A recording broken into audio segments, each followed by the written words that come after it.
ये देखिए टॉप तक देखिए। अगर आप इसकी कैनोपी मैनेजमेंट देखेंगे, इस पौधे की लाइट सन पेनिट्रेशन बहुत अच्छे थे। अमूमन आपको मैं प्रूनिंग के दौर में आपने एक चीज़ देखी होगी कि मैं यहाँ पर भी बहुत बार इस जगह पे प्रूनिंग का सेशन करता हूँ, क्योंकि यहाँ खुला स्पेस है हमारे पास। ये वो पौधा था जिसमें हमने 60 फेदर्स गिने थे एक दौर में, 60-62 फेदर्स। अगर आप देख पाएंगे, आज एक फेदर में 6 दाने यहाँ रखे हैं, 5 दाने यहाँ है, 2 पीछे है। साथ साथ फ्रूट्स ले रहे हैं हम।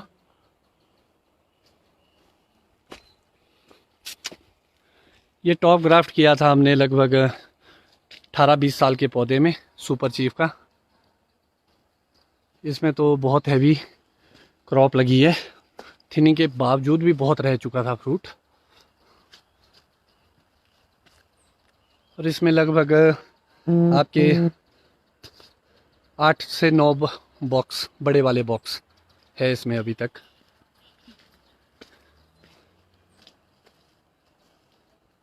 फ्रूट क्वालिटी ज़बरदस्त। साइज़ थोड़ा सा छोटा है, लगभग एक्स्ट्रा स्मॉल 240 और सेपरेटर इसमें ज़्यादा, क्योंकि थिनिंग कम हुई थी। तभी मैं आपको एक चीज़ ये दिखाना चाह रहा था इस पौधे के माध्यम से, अगर आप फ्रूट थिनिंग कम करते तो कहीं ना कहीं आपका साइज़ छोटा रह जाएगा, और अगर आप अच्छी फ्रूट थिनिंग पे जाते हैं तो आपके साइज़ में बहुत ज़्यादा इम्प्रूवमेंट आती है।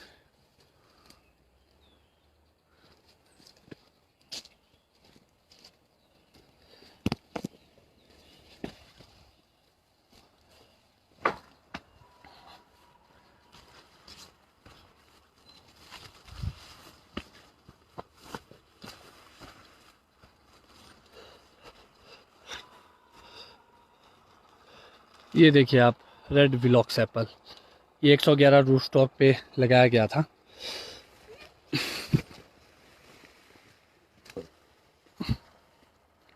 रेड ब्लॉक्स, ये जो हमारी एलिवेशन है यहाँ पे 56-57 की है।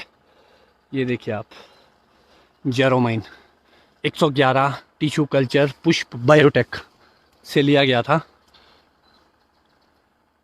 Size, fruit finishing, rusting free apple, Jeromine. इधर स्कारलेट स्पर्टू। और आप देखेंगे ये पीछे वाला पौधा ऊपर तक, ये सेकंड,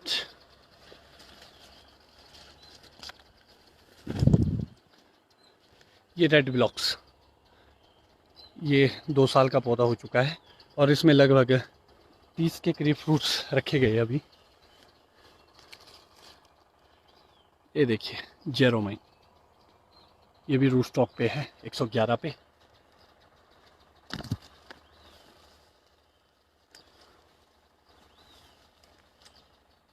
जेरोमाइन,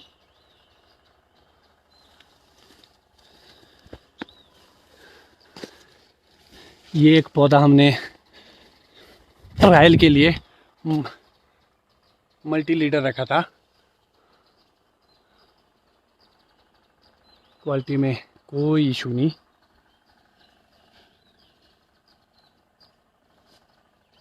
जेरोमाइन,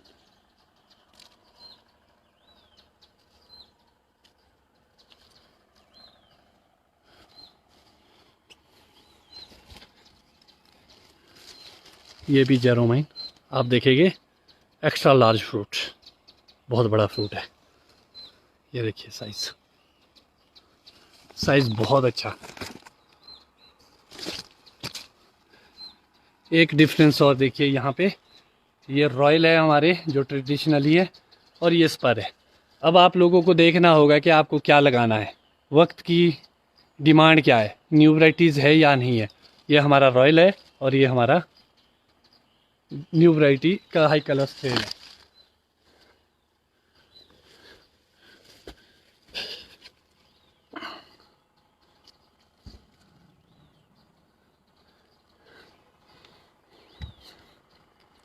एक चीज़ बागवान भाइयों और मैं आपको इस पौधे के हिसाब से बताना चाहूँगा। एक बार एक फॉरेनर एक्सपर्ट आए थे हमारे ऑर्चर्ड में, तो जो ये पौधा था, ये इसकी ग्रोथ कहीं ना कहीं स्टंट हो चुकी थी और ये रुक चुका था पूरी तरह। तो इसकी जो पहली लास्ट ईयर में 2 साल से मैं इसकी प्रोनिंग कर रहा हूँ, उससे पहले जब इसको अंग्रेज ने काटा था तो एक बड़ी महत्वपूर्ण चीज़ जो मैंने इसमें सीखी थी, आप देखिए ये किए और एक यहाँ एक परे को है, और लगभग 3 ब्रांचेज उन्होंने जो स्ट्रॉन्ग ब्रांच थी वो कट कर दी थी। उसके परिणाम स्वरूप क्या हुआ, इसमें न्यू ग्रोथ आ चुकी है और ये बहुत ही हेल्दी हो चुका है प्लांट। कैसे आप प्रूनिंग कर सकते हैं वो एक बहुत ही महत्वपूर्ण विषय है, प्लांट की हेल्थ उस पर भी डिपेंड।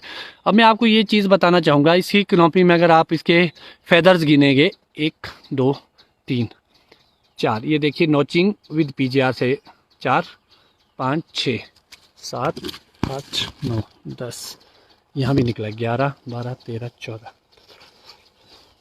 एक चीज़ देखिए आप इसमें 17 18 19, कोई भी आइज आपको दिखेगी कैसे फेदर्स लाए गए, 20 21 22 23 24 25 26 27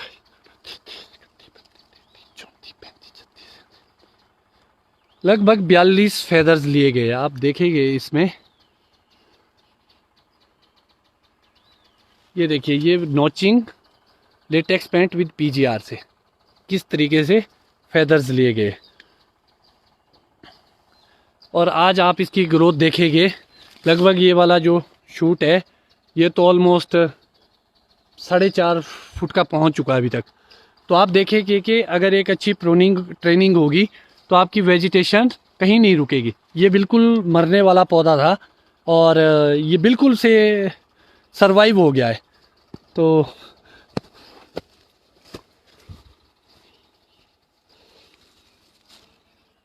जेरोमाइन साइज भी बहुत अच्छा है।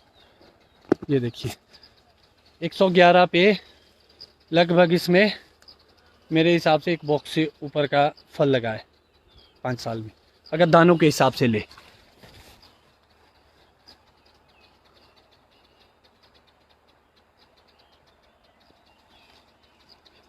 जेरोमाइन 111 पे। यहाँ आप देखेंगे किंग रॉट। किंग रॉट में मैं एक चीज़ देख पा रहा हूँ कि शेप उतनी अच्छी नहीं बन पा रही है, टॉप ग्राफ्ट में तो बन रही है। और ये M9 पे है प्लांट, ये भी किंग रॉट है, ये बकई गाला।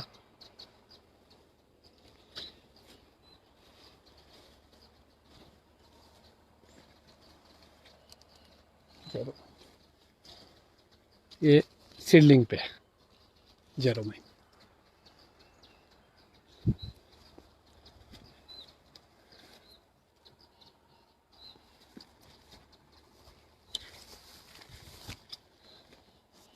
तो बागवान भाइयों, एक अच्छी वैरायटी सिलेक्शन आपके लिए बहुत ही महत्वपूर्ण है। आप देखें कि 5-5 साल के पौधों में लगभग हमने अब एक बॉक्स लेना शुरू कर दिया है और ये 111 पे लगे हैं ज़्यादातर यहाँ पे, क्योंकि कम मैनेज करना पड़ता है इसको, कोई ज़्यादा सपोर्ट सिस्टम की ज़रूरत नहीं पड़ती है। शुरू में कभी कभी आपको ज़रूरत पड़ सकती है। एक दाना देखिए 100% क्वालिटी फ्रूट। तो बागवान भाइयों, ये तब पॉसिबल है अगर आप एक अच्छी न्यूट्रिशन प्रोग्राम चलाते हैं और ट्रेनिंग और प्रोनिंग प्रोग्राम आपका बहुत अच्छा है, तो कोई भी छोटे से छोटा बागवान एक अच्छी गुणवत्ता का फल पैदा कर सकता है। आज कंपटीशन का ज़माना है, अगर हमने अंतर्राष्ट्रीय प्रतिस्पर्धा में उतरना होगा तो हमें मिलजुल के काम करना होगा, अच्छी वैरायटी सिलेक्शन करनी होगी। वैरायटी की दौड़ बड़ी बुरी है, वैरायटी लगा सकते हैं, आपके पास एक दो पौधा आप लगाइए अगर आपको ज़्यादा ही शौक़ है, मगर ऐसा ना हो शौक़ के चक्कर में आपने सारी इंडस्ट्री ख़राब कर दी। क्योंकि अगर अलग अलग टाइम में फ्रूट आएगा या कोई लेट कोई जल्दी, तो हमारे लिए उतना अच्छा है जितना हम अर्लीस्ट तोड़े। अभी मैं कश्मीर होके आया था, पीछे आपने देखा होगा, तो सारा हाई कलर पे जा रहा है। तो हमें एक बैलेंस बनाना होगा। कश्मीर और हिमाचल में ख़ास तौर पे सबसे ज़्यादा एप्पल ग्रोइंग स्टेट्स ही है, वो उत्तराखंड भी हमारे। तो जब ज़्यादा सेब होगा तो कैसे बिक पाएगा? तो हमें एक मैनेजमेंट करनी होगी। हमारी सरकार और विभाग से भी ये गुजारिश रहेगी कि इन चीज़ में आप इन्वॉल्व होइए, क्योंकि अगर आप लोग इसमें इन्वॉल्व नहीं होगे तो शायद ये दौड़ नहीं रुकेगी। अगर सारे ही लोग एक हाई कलर स्ट्रेन या लो और ऊपर से नीचे तक का कोई हिसाब नहीं रहेगा तो एक साथ, क्योंकि हमारे देश में आपको पता है कोल्ड चेन फैसिलिटी नहीं है, पोस्ट हार्वेस्ट मैनेजमेंट के तो बुरे हाल है, तो उसमें कोल्ड चेन्स भी आती है आपकी या अदर चीज़ें भी आती है। तो हमें ये देखना होगा अगर मार्केट में एक साथ सारा सेब जाएगा तो कहीं ना कहीं हमें अच्छे दाम नहीं मिल पाएंगे। तो आपको ये देखना होगा कि भाई इस चीज़ को कैसे सुधारा जा सकता है, और सरकार और विभाग और यूनिवर्सिटी को लोगों को साथ लेके अपने साथ जोड़ के इस चीज़ को आगे लेना होगा। जो बहुत लो हाइट्स है आप उसमें गाला लगा दीजिए लोगों से जो अर्लीस्ट आए, फिर उसके बाद की एक मार्केट सेलेक्ट कीजिए जो उसके बाद आएगी, एक top height middle top height की जाएगी। तो आपको ये वैरायटी सिलेक्शन करना पड़ेगा। ऐसा ना हो कि जो वैरायटी आपकी 5,000 पे लग रही है वही 8-9 हज़ार पे लग रही है, तो कहीं ना कहीं दिक्कत आएगी, गुणवत्ता में भी प्रॉब्लम आएगी और मार्केट में भी प्रॉब्लम आएगी। तो हमें एक चीज़ देखनी होगी, हमें एक चीज़ सीखनी होगी कि आप कैसे एक अच्छा वैरायटी सिलेक्शन करते हैं, और बिना गवर्नमेंट और विभाग के ये पॉसिबल नहीं है। तो आपको ये देखना होगा कि आप कैसे वैरायटी सिलेक्शन करते हैं। तो आज के लाइव का आने का के पीछे मेरा मकसद सिर्फ यही था कि आपको वैरायटी का ज्ञान करवा सके और थोड़ा सा आपकी हेल्प कर सके। शायद जो लोग बागवान दुविधा में है उनके डाउट्स क्लियर हो सके। अब मैं शायद आज शाम को या कल आपके बीच फिर लाइव आऊँगा जब हमारा पैकिंग सेशन चलेगा सेब का, और सारे सेब इकट्ठे तोड़े जाएंगे। जितनी भी मेरे बगीचे में वैरायटी है रेड डिलीशियस की 20 है 50 है जितनी भी है वो सारा ही इकट्ठा तोड़ा जाएगा। 20-25-30 के करीब तो होगी वैरायटीज़ मेरे बगीचों में। मैंने कभी गिनी नहीं है, ये एग्जैक्ट फिगर नहीं हो सकता है। मतलब ऑलमोस्ट जितनी रेड डिलीशियस की वैरायटी हमारे पास अभी तक आई हुई है ऑलमोस्ट सब लगा चुका हूँ मैं। तो जब सब लगा चुका हूँ उसके बाद भी मैं आपको यही चीज़ बता रहा हूँ कि एक अच्छी वैरायटी सिलेक्शन पे जाए। स्कारलेट बहुत अच्छा ऑप्शन है, जेरोमाइन बहुत अच्छा ऑप्शन है, रेड ब्लॉक्स बहुत अच्छी है, किंग रॉट भी एक अच्छा ऑप्शन हो सकता है। अभी मुझे इतना अच्छा फ्रूट नहीं लगा जितना स्कारलेट वगैरह है, जेरोमाइन के मुकाबले का आप बोल सकते हैं। रेड ब्लॉक्स भी बहुत अच्छा सेब है, मगर अगर आप फ्रूट थिनिंग और nutrition canopy management light penetration पे जाएंगे तो किसी भी वैरायटी में एक अच्छा सेब गुणवत्ता का सेब पैदा हो सकता है। तो आपको ये वैरायटी सिलेक्शन करना होगा, और आप दुविधा में ना रहे, बस लगा दीजिए और ये ना सोचे कि मैं दूसरों से पीछे रह जाऊंगा।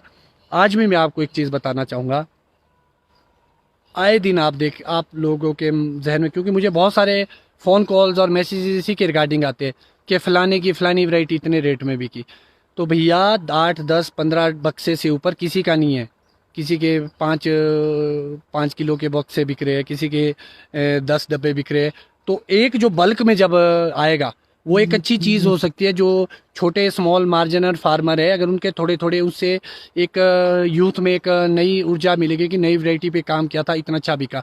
मगर जो बल्क में जब आप मार्केट में जाएंगे तो आपके 5 और 10 बक्से की कोई वो मेजॉरिटी नहीं रहेगी, क्योंकि 5-10 बक्से लेके बंदा कहाँ जाएगा। तो आपको ये देखना है जो वैरायटी बल्क में आए और ज़्यादा आए। आज अभी आप देखेंगे, अब मैं पता नहीं कितना तोड़ पाता हूँ, लगभग 200-250 से ऊपर का भी हो सकता है लॉट। अब मैं कितना तोड़ पाऊंगा और या कितना तोड़ पाऊंगा, या 150 का बनाऊंगा या 200 या 250, हो सकता है कि अगर मैं वेट करूंगा ट्रक ही लोड करूँ तो 3-3.5 या 400 का भी लॉट हो सकता है, जितनी सारी न्यू वैरायटीज़ है। तो हमें ये देखना होगा जो बल्क में बिके, और मैं ये सारा इकट्ठा तोड़ूंगा। कोई भी ऐसा आड़ती, कोई भी ऐसा खरीदार मार्केट में ना पहले अवेलेबल था, ना आज है, शायद ना आने वाले टाइम में मौजूद होगा, जो सेब देख के वैरायटी बताएगा कि कौन सी वैरायटी है।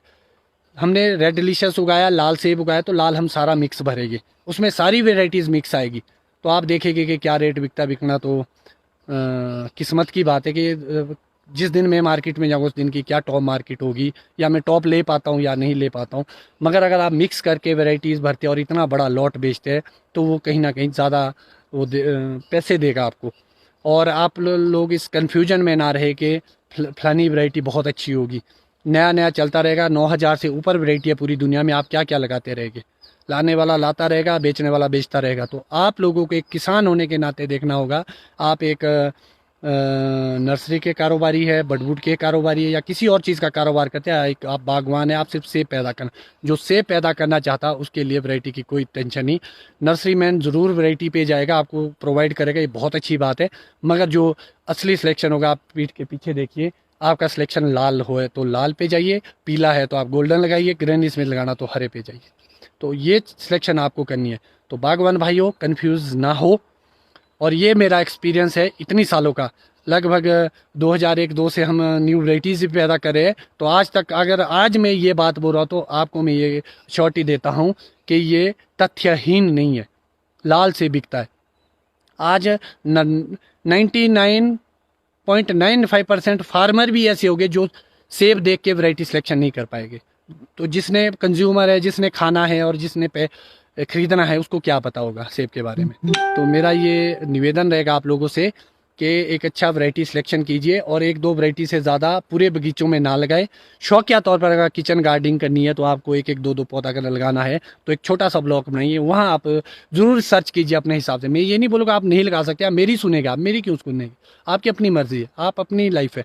मैं सिर्फ आपको एक अपने एक्सपीरियंस के आधार पर आपको एक अपना एक्सपीरियंस आपके सामने रख के कि दुनिया में क्या क्या हो रहा है या क्या क्या आप नया कर सकते हैं, ये एक अच्छी चीज़ रहेगी जो मैं आपको बताना चाहूँगा। उसके बाद भी आपने अगर किचन गार्डनिंग करनी है तो थोड़े थोड़े आप हर वैरायटी लगा सकते हैं, मगर उसको बल्क में ना लगाएं।